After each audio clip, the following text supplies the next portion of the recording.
നമസ്കാരം.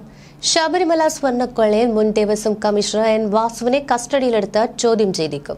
സ്വമേധയാ ഹാജരാകുന്നത് നീണ്ടുപോയാൽ കസ്റ്റഡിയിലെടുത്ത് ചോദ്യം ചെയ്യുന്നത് അടക്കമുള്ള നടപടികളിലേക്ക് കടക്കുവാനാണ് SIT നീക്കം. വാസുവിനെ നേരത്തെ SIT ചോദ്യം ചെയ്ത് വിട്ടയച്ചുവെങ്കിലും വീണ്ടും ഹാജരാകുവാൻ നോട്ടീസ് നൽകിയിരുന്നു. SIT കസ്റ്റഡിയിലുള്ള സുധീഷ് കുമാറുമായി അന്വേഷണ സംഘം തെളിവെടുപ്പ് നടത്തിയേക്കും. കേസിലെ മുഖ്യപ്രതി ഉണ്ണികൃഷ്ണൻ പോറ്റിയും മുരാരി ബാബുവും റിമാൻഡിലാണ്. കട്ടിലപ്പാളി കേസിൽ മൂന്നാം പ്രതിയാണ് എൻ വാസു. ഹൈക്കോടതിയിൽ അന്തിമ റിപ്പോർട്ട് സമർപ്പിക്കാൻ 2 ആഴ്ച മാത്രമാണ് ഇനി SIT സംഘത്തിന് മുന്നിലുള്ളത്. അവസാന ഘട്ടത്തിൽ ശാസ്ത്രീയ തെളിവുകൾ ഉൾപ്പെടെ പരമാവധി വിവരങ്ങൾ ശേഖരിക്കുവാനാണ് SIT നീക്കം. അതേസമയം ആറന്മുളയിലെ ദേവസ്വം സ്ട്രോങ് റൂമിൽ ജസ്റ്റിസ് KT ശങ്കരൻ നടത്തുന്ന പരിശോധന വരും ദിവസങ്ങളിൽ തുടരും. ആറന്മുളയിലെ പരിശോധന പൂർത്തിയാക്കി 14-ന് വീണ്ടും സന്നിധാനത്തെ സ്ട്രോങ് റൂമിൽ കൂടി പരിശോധന നടത്തും. പ്രത്യേക അന്വേഷണ സംഘത്തിനു മുന്നിൽ ചോദ്യം ചെയ്യലിന് ഹാജരാകുവാൻ സാവകാശം തേടിയിരുന്നു ദേവസ്വം പ്രസിഡന്റും മുൻ ദേവസ്വം കമ്മീഷണറുമായ എൻ വാസു. SITയുടെ നോട്ടീസിനാണ് അസൌകര്യം അറിയിച്ചുകൊണ്ട് വാസു മറുപടി നൽകിയിരുന്നത്. എന്നാൽ സാവകാശം നൽകാനാകില്ല എന്നാണ് SITയുടെ നിലപാട്. സ്വർണ്ണക്കൊള്ളയിൽ 2ാം ഘട്ട ചോദ്യം ചെയ്യലിനായി ഹാജരാകണമെന്നാവശ്യപ്പെട്ടായിരുന്നു എൻ വാസുവിന് SIT നോട്ടീസ് നൽകിയത്.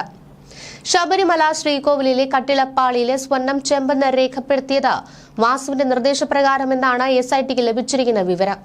ദേവസ്വം ബോർഡ് മുൻ എക്സിക്യൂട്ടീവ് ഓഫീസർ സുധീഷ് കുമാറും ദേവസ്വം ബോർഡ് മുൻ അഡ്മിനിസ്ട്രേറ്റീവ് ഓഫീസറുമായ മുരാരി ബാബുവുമാണ് വാസുവിനെതിരെ മൊഴി നൽകിയിരിക്കുന്നത്.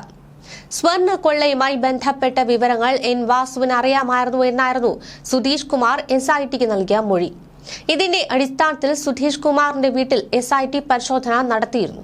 ഇതിൽ വാസുവിന്റെ കൈപ്പടയിൽ എഴുതിയ ഒരു കത്ത് SIT കണ്ടെത്തിയിരുന്നു. നേരത്തെ ചോദ്യം ചെയ്യുവാൻ വിളിപ്പിച്ചപ്പോൾ SIT ഇതേപ്പറ്റി വാസുവിനോട് ചോദിച്ചു. എന്നാൽ ഇദ്ദേഹം ഇത് നിഷേധിക്കുകയും ചെയ്തു. ദേവസ്വം ബോർഡ് ആസ്ഥാനത്തും സന്നിധാനത്തും SIT സംഘം കഴിഞ്ഞ ദിവസം പരിശോധന നടത്തിയിരുന്നു. കഴിഞ്ഞ ദിവസം നടത്തിയ പരിശോധനയിൽ നിർണായക വിവരങ്ങൾ ലഭിച്ചതായാണ് വിവരം. തുടർന്ന് വീണ്ടും പരിശോധനകൾ തുടരും. ഇതിനുശേഷം വാസുവിനെ വിളിപ്പിക്കുമെന്നാണ് സൂചന.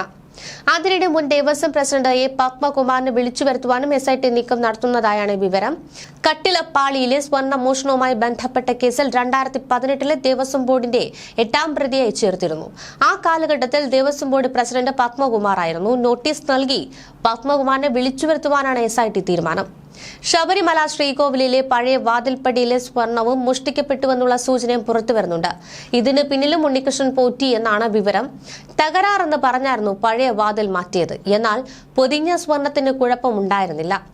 മാറ്റിയപ്പോൾ സ്വർണ്ണമടക്കം മാറ്റി പുതിയ വാതിലാക്കി. ഇതിനുശേഷം പഴയ വാതിൽ അഭിഭാഷക കൗണ്ടറിന് സമീപം ഉപേക്ഷിക്കുകയാണ് ചെയ്തത്. ഇതിൽ സ്വർണ്ണമുണ്ടെങ്കിൽ മാറ്റേണ്ടിയിരുന്നത് സ്ട്രോങ് റൂമിലേക്കാണ്. ഇതിലൂടെ സ്വർണ്ണ മോഷണമാണ് ഉണ്ണികൃഷ്ണൻ പോറ്റി ലക്ഷ്യമിട്ടിരുന്നത്. SIT അന്വേഷണം നിലവിൽ വാതിലിലേക്ക് പോയിട്ടില്ല. കട്ടിലപ്പടിയും ദ്വാരപാലക ശില്പവും കേന്ദ്രീകരിച്ചാണ് അന്വേഷണം. വാതിൽ ഇതുവരെ അന്വേഷണ പരിധിയിൽ വന്നിട്ടില്ല. വാതിൽപ്പടിയിലാണ് ഏറ്റവും കൂടുതൽ സ്വർണം ഉണ്ടായിരുന്നത്. വാതിലിൽ ഉണ്ടായിരുന്നത് 2.5 കിലോഗ്രാം സ്വർണവും ദ്വാരപാലക ശില്പങ്ങളിലും കട്ടിലപ്പാളിയിലും ആകെ ഉണ്ടായിരുന്നത് 750 ഗ്രാം സ്വർണവുമായിരുന്നു. പുതിയ വാതിലിനായി പോറ്റി ഉത്തരവ് കൊടുത്തത് 2018 സെപ്റ്റംബർ 6-നാണ്. ഈ ഉത്തരവ് ഇതുവരെ പുറത്ത് വന്നിട്ടില്ല.